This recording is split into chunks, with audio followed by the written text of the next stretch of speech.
വയനാട് വാകേരിയിൽ യുവാവിനെ കടിച്ചുകൊന്ന കടുവയ്ക്കായി തിരച്ചിൽ 8ാം ദിവസവും തുടരുന്നു. ഇന്നലെ രാത്രി 11:30 പ്രദേശത്ത് വീണ്ടും കടുവയുടെ ആക്രമണമുണ്ടായി.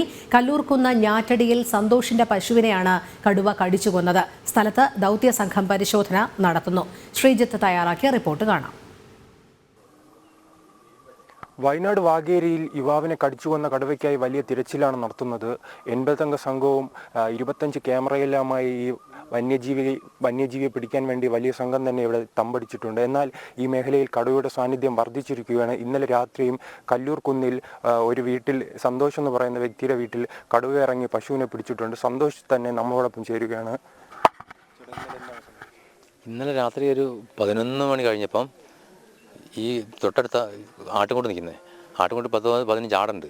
ആടെല്ലാം കൂടെ രാത്രി ചാടി പറഞ്ഞ് ഒച്ച കേട്ട് വേഗം ചാടി ഞാൻ ലൈറ്റ് അടിക്കുമ്പം ഈ കന്നാലിക്കോട്ടിൽ നിന്ന് പശുവിനെ കടിച്ച് വലിക്കുമ്പോൾ കയറ് പൊട്ടിയിട്ടില്ല.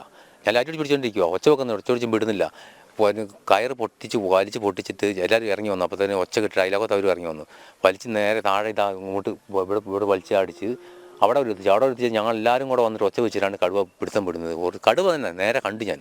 അതപ്പോൾ കാൽപ്പാട് കൊണ്ട് ഇത് പെട്ടെന്ന് എനിക്ക് സംശയം വന്നതെന്നറിയോ, ചാടി കയറ്റത്ത് 4 നാൾ ഇതെൻ്റെ വയലിൽ ഇവിടെ വന്ന് കടുവ കാഷ്ടിച്ചിട്ട് ഇതിലെ വന്ന് എല്ലാവരും വന്ന് നോക്കിയിട്ട് പോയതാണ്. അതുകൊണ്ട് വേഗം കടുവ തന്നെയാന്ന് പറഞ്ഞ് ചാടി ഏറ്റപ്പോൾ ഇതാ കാണുന്ന സ്ഥിതി. കടിച്ച് വലിക്കുക, ലൈറ്റ് അടിച്ച് പിടിച്ചപ്പോൾ ലൈറ്റ് മട്ടത്ത് കടിച്ച് വലിച്ച് കയറ് പൊട്ടിയിട്ടാണ് വലിച്ചത്. നേരെ താഴേക്ക് ചാടിച്ച് അവിടെ ഇട്ടിട്ടുണ്ട്. പ്രജീഷ് മരണപ്പെട്ട സ്ഥലവുമായി ഇത് എത്ര ദൂരമുണ്ട്? 4.5 കിലോമീറ്റർ. ഉടൻ തന്നെ വനംവകുപ്പിനെ അറിയിച്ചു? അപ്പം തന്നെ അറിയാം. അവരവിടുന്ന് വന്നു. അവർ രാത്രി ഇവിടെ തമ്പടിച്ചു. ക്യാമറ വെച്ച് ഇവിടെ രാത്രി ഇവിടെ കൂടിയായിരുന്നു. അവർ നേരം വെളുത്ത് ഇപ്പോഴും ഉണ്ട്. ഒരു ബോർഡില്ല. ഇല്ല, ഉണ്ടായിട്ടില്ല. അതാ ഈ വയലിൽ കൂടെ പോയത്. ഇത് അതോടെ സംഭവം. എന്തായാലും ഈ കടുവയെ അടിയന്തരമായി പിടികൂടണമെന്നാണ് നാട്ടുകാരുടെ ആവശ്യം, സന്തോഷിന്റെ ആവശ്യം. ഈ മേഖലയിൽ വനംവകുപ്പ് ജീവനക്കാരെല്ലാം എത്തിയിട്ടുണ്ട്. കടുവയെ പിടികൂടാനുള്ള ദൗത്യസംഘവും ഇവിടെ എത്തിച്ചേർന്നിട്ടുണ്ട്.